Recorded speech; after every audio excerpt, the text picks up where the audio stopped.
Salut tout le monde, j'espère que vous allez bien. On se retrouve ici pour une deuxième vidéo. Je vais compléter la première en faisant une présentation de ma personne, de moi-même, un peu plus fluide, un peu plus normale. Et j'ai enlevé mon balai de sorcière que voilà, j'avais innocemment oublié dans mon... Voilà. Donc je vais vous parler un petit peu de ma transformation spirituelle, comment je suis passée de la nuit noire de l'âme, de ma nuit noire de l'âme à un chemin de lumière divine. Comment ça a commencé pour moi? Il y a 10 ans, je suis sortie de 18 ans de nuit noire de l'âme où j'étais tombée dans l'addiction. Maintenant, je peux faire un petit peu, en prenant du recul, voir comment ça s'est passé. Une enfance difficile, sans faire pleurer dans les chaumières, mais bon, voilà, comme vous en fait, hein, voilà, des hauts et des bas dans sa famille. Une fragilité déjà au départ. Pour me raccrocher aux branches, j'ai trouvé un produit de substitution que je croyais être bénéfique pour moi, c'était l'alcool.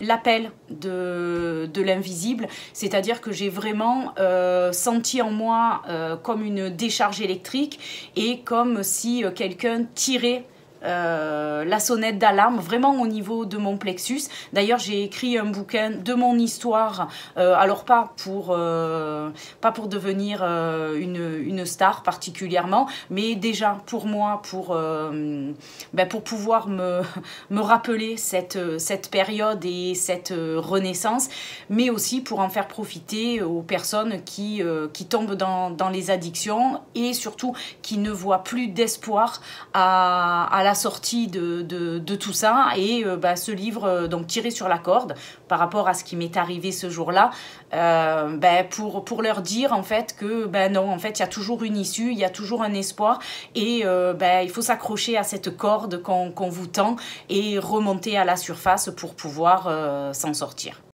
Donc après cet éveil, en fait, cet appel à la renaissance, il a fallu que je me reconstruise. Donc j'ai fait 3 semaines d'hôpital psychiatrique quand même pour soigner la dépression et l'addiction. Entre-temps, le fait de faire ce sevrage, l'esprit a été beaucoup plus clair, a été beaucoup plus libre. Là, mes réflexions pouvaient se faire, on va dire, normalement. Et puis, quand j'étais à l'hosto, en fait, comme j'avais interdiction de sortie parce qu'ils ont considéré que je pouvais... à la moindre occasion finir au bar en fait et recommencer, j'avais interdiction stricte de sortir et comme il n'y a pas grand chose à faire dans ces endroits-là, en fait j'ai pris un stylo, une feuille et puis j'ai écrit ce que je traversais, ce que je voulais pour le futur, les erreurs que j'avais faites, que je ne voulais plus reproduire, les nouvelles choses que je voulais mettre en place dans ma vie. Voilà, j'ai commencé à étaler tout ça sur papier et d'ailleurs c'est de ce manuscrit que j'en ai tiré un bouquin.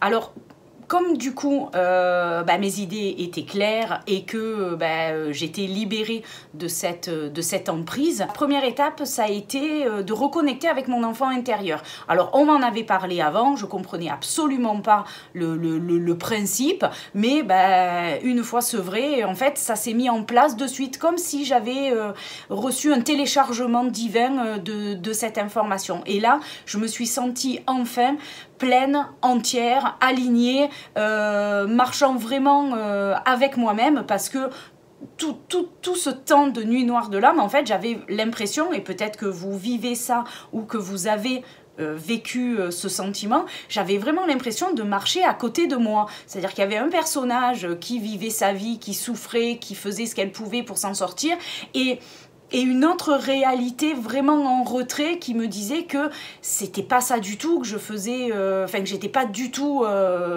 en accord avec ce qui se passait, mais voilà, il y avait vraiment une dissociation de personnalité. Et là, frouf, tout s'est retrouvé, tout s'est regroupé, mon ancien moi et mon nouveau moi.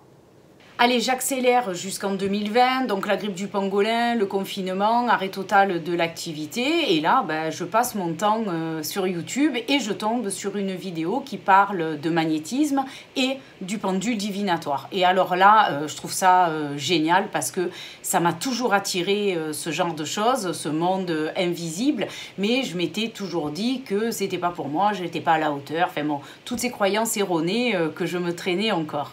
Je commande un pendule sur internet, puis je pratique un peu et je me rends compte qu'en fait ça marche vachement bien.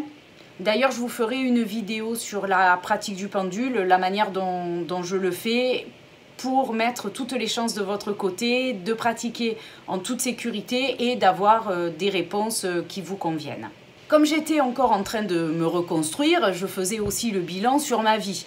Voilà, parce que j'étais en perte de sens et puis je me demandais à quoi mon ancien boulot me servait, qu'est-ce que je foutais sur cette terre, quel était mon but dans la vie. Enfin bon, toutes ces questions qu'on s'est quasiment tous posées à ce moment-là. Je tombe sur, toujours concernant le magnétisme, sur la guérison par les mains. Et alors là, la révélation.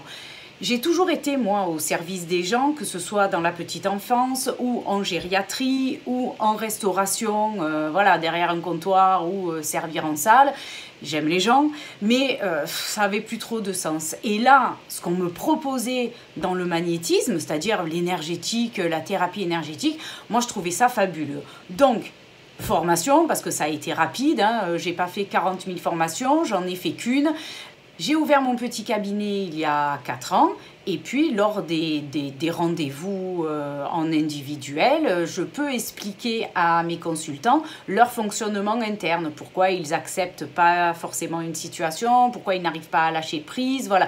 Et ce qui est rigolo, c'est que tous, quasiment tous, me disent « Oh mais c'est dommage qu'on n'apprenne pas ça à l'école parce que c'est d'une telle évidence que ça m'aiderait en fait à avancer dans la vie. » Quand j'ai du temps libre, je continue à pratiquer le pendule et puis ce qui est rigolo, c'est que depuis tout le temps où j'en fais, ils m'appellent, alors les guides m'appellent la porteuse de lumière et ils me demandent de porter la lumière. Alors, ça fait plaisir, ça me flatte l'ego, mais je comprends pas trop ce que ça veut dire. Et puis voilà, je leur dis, mais qu'est-ce que vous entendez par porte la lumière?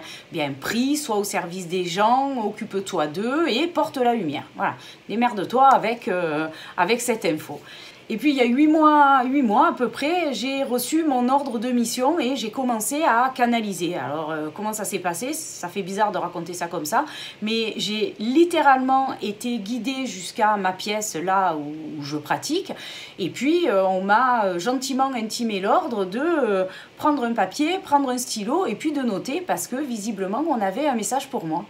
Et ce message, cet ordre de mission de mes guides de lumière, je vais vous la lire, comme ça vous vous ferez une idée parce que l'expliquer, ça serait plus compliqué que ce que je viens de faire depuis le début de la vidéo. C'est parti. Chère porteuse, nous te mettons ici à l'écriture pour passer les messages à entendre par nous. Nous piochons les mots de ton cœur. Tu rêves et aspires à communiquer avec le monde que vous dites invisible, mais aussi, comme d'autres, à réparer et à porter plus haut les âmes défuntes égarées entre deux mondes. Oui, c'est parce que je fais aussi du passage d'âme et à ce moment-là, je pensais vraiment que j'étais faite pour ça et que ma mission, si on peut appeler ça comme ça, était d'accompagner les âmes errantes vers la lumière. Et en fait, là, clairement, ils me disent, toi, c'est pas ton rôle. Il y en a d'autres qui le font très bien. Toi, tu t'occupes des vivants. Ok. Donc, tu n'es pas cet instrument. Tu sers les mots et les idées. Nous guidons ta main pour transmettre les mots qui soignent. Tu cherches dans cette incarnation à soigner les corps, les cœurs et les âmes, comme tu aimes ce triptyque. Eh bien, soit. Nous t'accompagnerons dans cette démarche et mettrons au clair les pensées les plus brillantes de ton être. Tu es porteuse, alors tu porteras nos paroles. Voilà, mon histoire est terminée.